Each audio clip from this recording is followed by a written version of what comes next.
Welcome! This is Unfolding, the show where I talk to creative business minds. My name is Marco Pfann, and today we are talking to Andreas, who's a true expert on AI.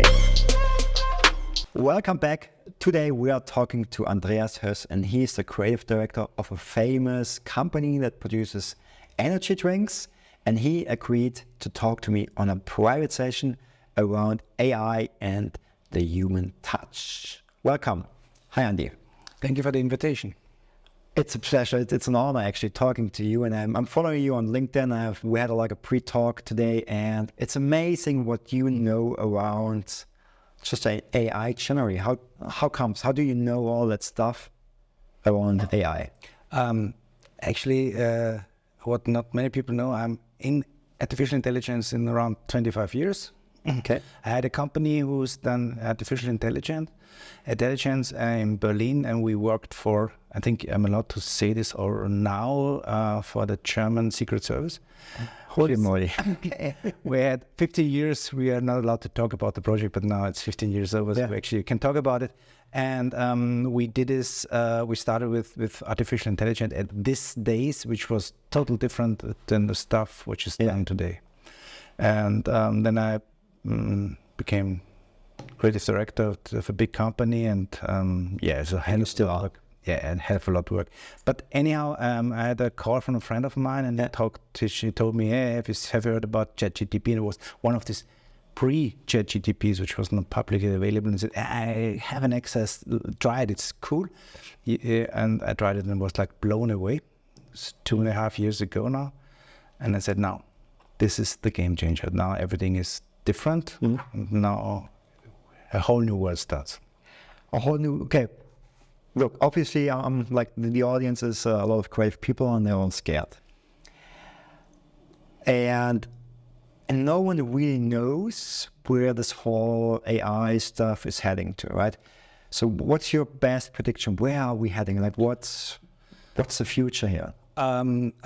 First thing, upfront, don't be scared. I mean, this is like, you have two possibilities when you're in the creative business. You either can ride the wave and you have the time of your life, or you can stand on the beach and wait for the wave.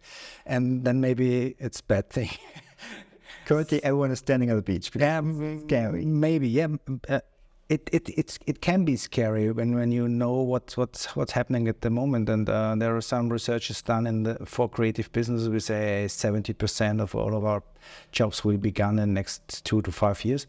But first up front, I'm not that pessimistic. That's the first thing. And the second thing is there's always a way how to cope with that. And I just can say everybody who is interested still should go into AI full. Yeah. And try to embrace the technology, because it is here to stay. This is one thing which we have to be aware of. It's nothing which goes away. I heard this on a conference. I said, this is just kind of no, it's not. It's like the internet. Eventually it will fade away. It's not going to fade away. It's here to stay. And so you have to go into that. So, okay, but obviously AI is here to change the industry. It's changing jobs already. And how can creatives, what's the place for a creative in this new world, which is not here yet, but soon it will be? So what do you think, how will the job, just in general, the jobs of the creative change? The job changes in two directions. Actually, every creative has to become or will become a kind of a creative director. Okay. That means you are at the head of the job. I have a friend of mine who's working as a production designer for Hollywood, and he said a lot of people in my business are getting out of business because Midjourney is taking over a lot, and it takes a lot away from the business, which is actually, let's say, low level or mid level. The first design maybe from some companies is done with Midjourney. Yeah. And when they are done with that, they go to him and say, now let's work together, because we want to develop a style for a movie. So this is the part where humans are coming into place. The beginning part, which was responsible for around maybe 80% of the whole business, that's broke away. So if you're a creative director, you're standing on the top of it and say, I know how to use my tools. I know how to take them into place that I get the best output. So as a creative, you have to become a creative director. That's maybe the most important difference what will be in the next few years to come. So creatives actually need to learn what the big picture is. They need to learn like action communication to the engine, but also to the client, to the end client, right? It's like, so it's more, creatives need to take on more responsibility for the project, for the outcome actually, right? Yeah, and he has an overview and he has a way where he wants to go to. I mean, all this artificial intelligence, they are like Midjourney, like DALL-E 3, for example. That's one, or DALL-E 2 now. It's breathtaking what they can do, and this always makes us forgetting that the magic, the real magic in communication is that you are actually addressing a need of a human being. So you're not addressing some eye candy, that's eye candy. You're addressing the human need, and this is what an AI is not capable to do. That's your responsibility as a creative director, so to speak. You say, I think I'm sensing that there is something which has to be shown, and I want this to be shown by Midjourney. So as a creative, you're responsible for the emotional, how do you call this, touch? Like the what actually moves people, what the human need is. Yeah, maybe I can put it this way: the stuff which is happening, which is really touching the society or touching the people out there. This is always happening in this kind of very small frame where things which has not been spoken or never been shown before are now shown for the first time. So, and what all this AI is doing is showing stuff which has already been shown. So you have, as a creative mind, have to bring in and to put them in the state that they can produce stuff which hasn't been shown before, but it's dressing a kind of an emotion which is out there in the society. So this is amazing. So basically what you're saying is like humans, creatives are here to challenge the engine, right? And then improve the engine. Actually, very good, yeah. And actually, I never thought of it like that way, because it's like now creatives are empowered to create stuff they couldn't even think about 10 years ago, but now it's thinkable. When thinkable, we can do it. So that's pretty amazing. It's actually it's a point. It's called in social science. It's called Skinner. This is a social science scientific guy who wrote a book about the social construction of reality. And people are with each other developing as an idea how the world is looking like, and that's what we as a human being seeing there. And you as a creative are the guy who tries to probe there and say, this could be a way how stuff could look like or should look like. And this is the thing which is really which is relevant and which puts you in the position to do something which is extraordinary. And this can't be done by AI. AI is just doing stuff can already been done. Like the idea is creatives are actually leading the way because they can create a new future which is not here yet. And at the moment, like the ancient AI can only replicate what's there already. That's just the data they have. But don't you think that AI at some point can predict the future or create the future too? Why? The AI is not empathic. This is not what AI is doing. A lot of people say, my ChatGPT is empathic to me. It's not. They are just faking empathy, but they're not really having to be empathic. You have to have a body. You have to feel pain. Then I don't have a body. I don't feel pain, but they fake empathic because they say, I know that people would react like that when they would be asked with this question. Then I do this. This is what they are doing. But the really empathy is cause effect. It's like cause effect. So and then the engine pretty much just uses an empathic word structure to convey empathy. Okay. The general thing is this may be enough for 90% of the people, but to make something relevant, it's not enough. So this is where we are as a creative are coming into place and saying, this is the direction we want to go to. We see there is a light down there on the tunnel, and that's where we want to go. We want to probe the engine in a way that it actually comes to this direction. This is actually what for a creative is a superb. People have to understand AI is cool. I mean, it makes us super creatives if we know how to write it. Okay, but I mean, there are a lot of people in the creative industry these days, and so a lot of jobs are just gonna fade away, like graphic designers, copywriters, things like that. You think that are still I get it, like there's room for a few creatives, but do you think like the creative industry itself will shrink, or will it expand? Like, look, we both have seen the transition from analog television to digital, and the content just blew up, right? Like everyone thought jobs will be gone, no one will get a job anymore, but in reality, content just blew up. You think it's going to be the same with that transition right now? No, I'm not sure about that. I mean, and there will be more content, definitely, and the content will be much more individualized. Okay. We will see a fraction of society because you can make content even for 100 people. If there is a group maybe doing some kind of surfing in the South Beach of LA, then maybe you can put content for them out there. Because it's so inexpensive now. And you are so powerful as a creative and say, okay, I want to have a movie made by that, but I just need somebody who does the footage, and maybe the editing is done 80% by AI, and the rest is putting out there. Sure. You can do that. So there will be a lot more content, and there will be always a place for people who are creative to use this possibility. Yeah. But as the workforce, as you said, will. You have to be honest, we shrink. I mean, we shrink. Okay. Yeah. I mean, this is a lot of. I mean, special kind of works are not needed anymore. When the blue screen was not working right, you had to paint it every frame to get the right shape of the image, and for the blue screen or for the rotoscoping. Yeah. Okay. And we had people there working, hundreds of them doing this kind of stuff. And this is gone. Yeah, you don't need it anymore. You don't. True. This is gone for sure. I mean, the new AI, they know what a hair is, and they're looking for the pixel for the hair. And if it's not there, they are faking the pixel. Right. So it's done. Low-level jobs are gone. Okay, got it. Yeah. Mid-level jobs are gone too.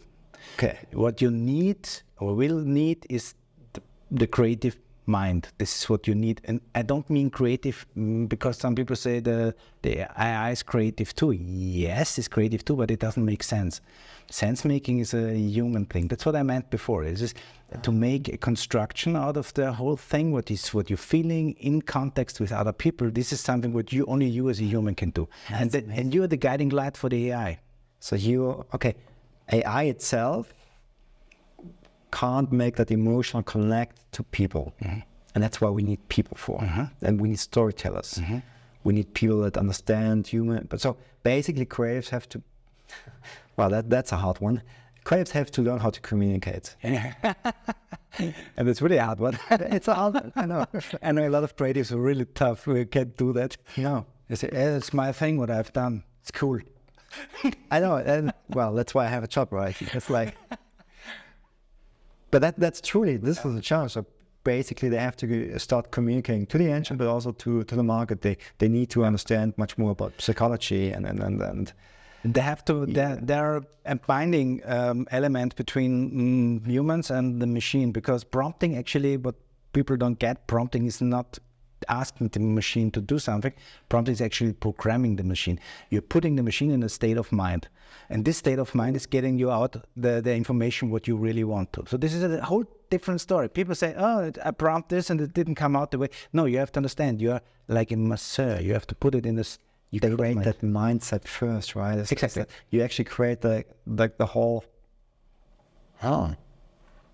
So you create that mind, and then you feed that mind with information, but you have to take the time to create that mind first. You have to make up your mind first. Yeah, exactly. Or kind of frame the engine, like pretend to be this or that, and we go that direction. So it's more about, and those nuances, and I know this from using all those tools, is actually important, right? They need the pre-frame. They need to know who they are, what they expect, and it's like, and then the results become better. You're not always better, because unbelievably good sometimes. Yeah.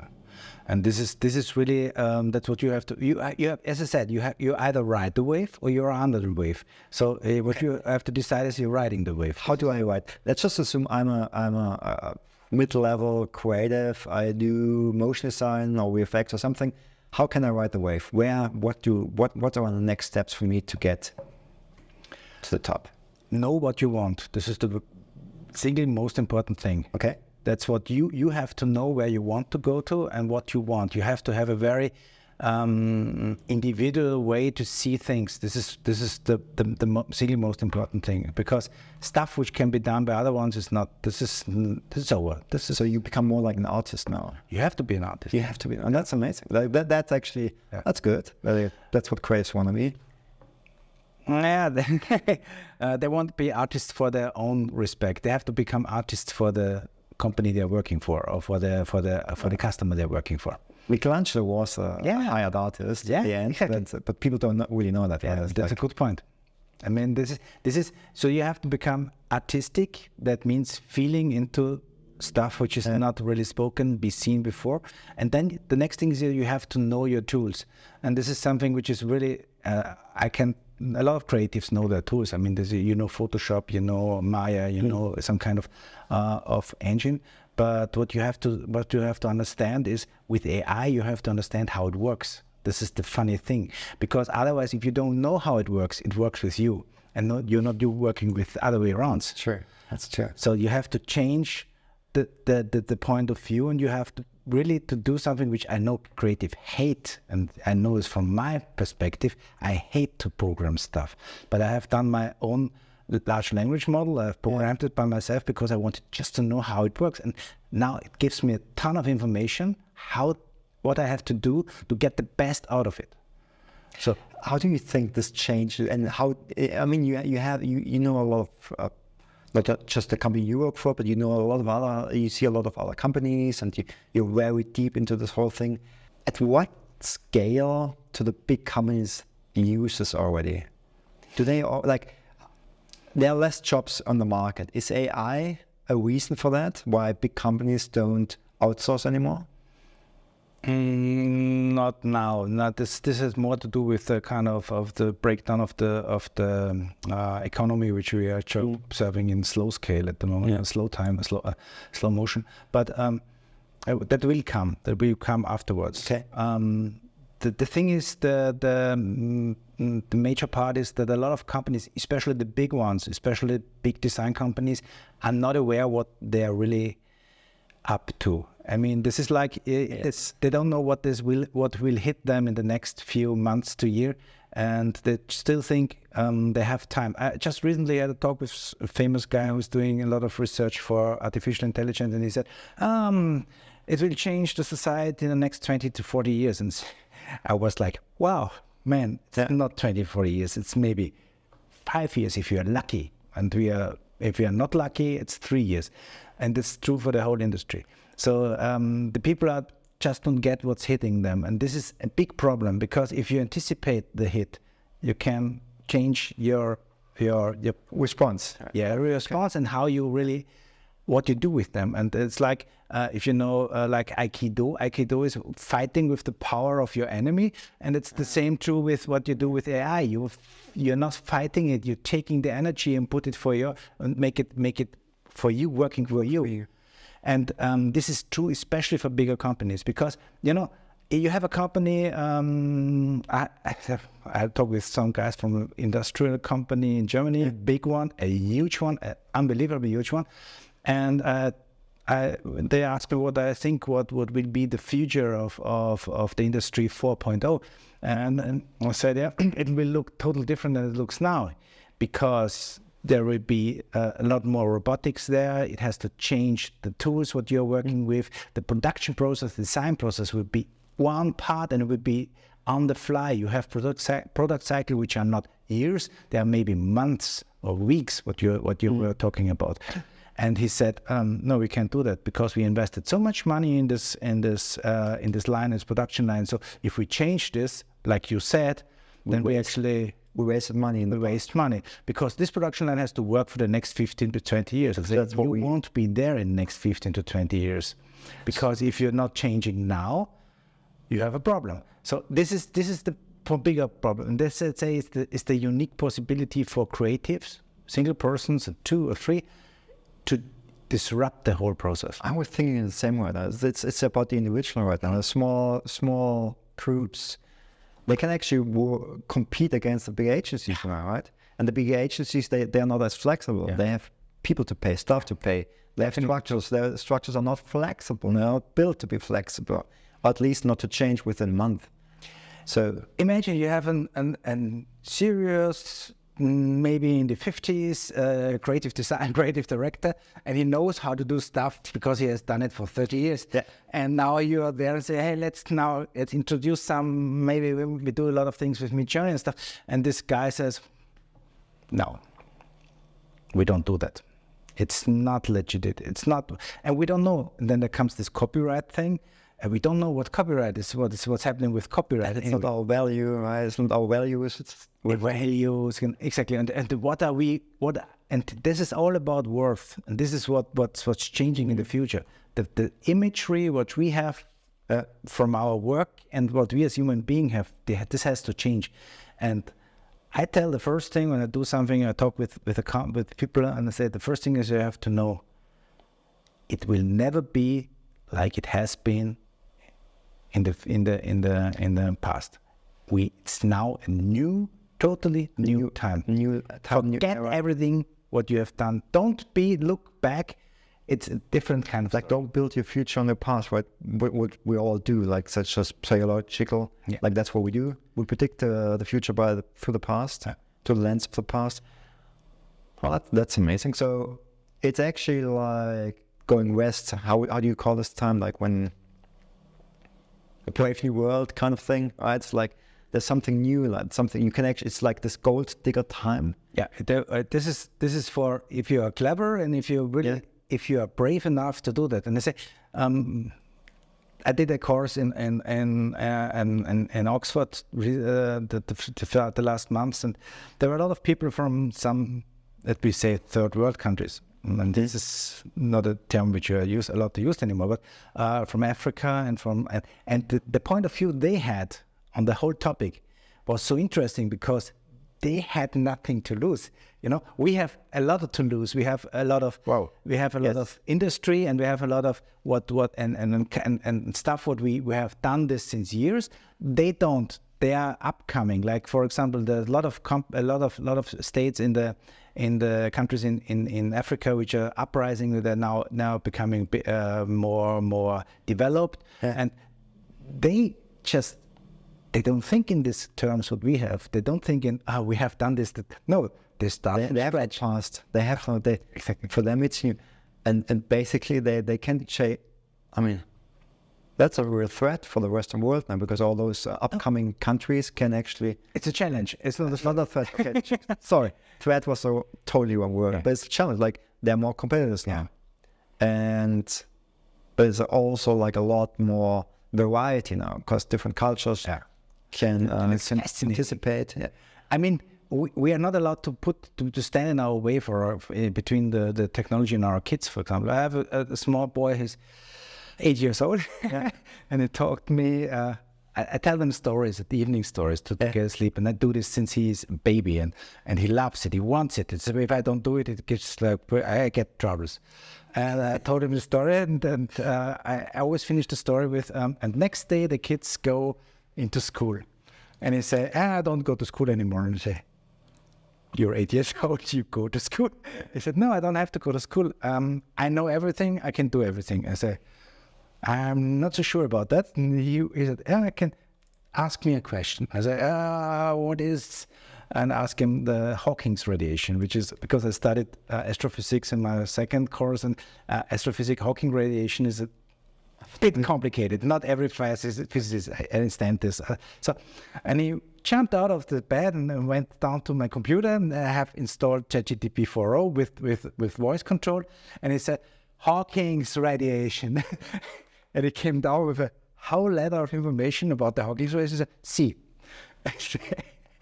do you understand what he showed you? And I don't have to. He knows. And he pointed at the computer and went to bed. And I was like, wow, what should I say? But that's scary. I mean, okay, but do we have to understand what the AI is putting out? As we should. We should? Yeah. Okay. I mean, there should be a cultural framework where we actually put the information in. There should be a kind of a control where we say, okay, now this doesn't look, or this doesn't sound right, what AI is giving me. Because as you know, the problem with AI at the moment is the hallucination problem. AI is telling you stuff which is actually not existing. But we trust them. Right? We trust them because it sounds totally convincing. They tell you stuff that you have to try this by your own. It's like funny. If you ask a question, ask this question several times, the same question, give me some more, give me some more. Suddenly it begins to tell you stuff it just makes up. But it sounds, you have to be aware of. Yeah. If you don't know the truth, you can't predict the lie from the truth, right? From the right thing. Thanks for tuning in. My name is Marco Fun, and I hope to see you all again on our next show, where we unfold creative business minds.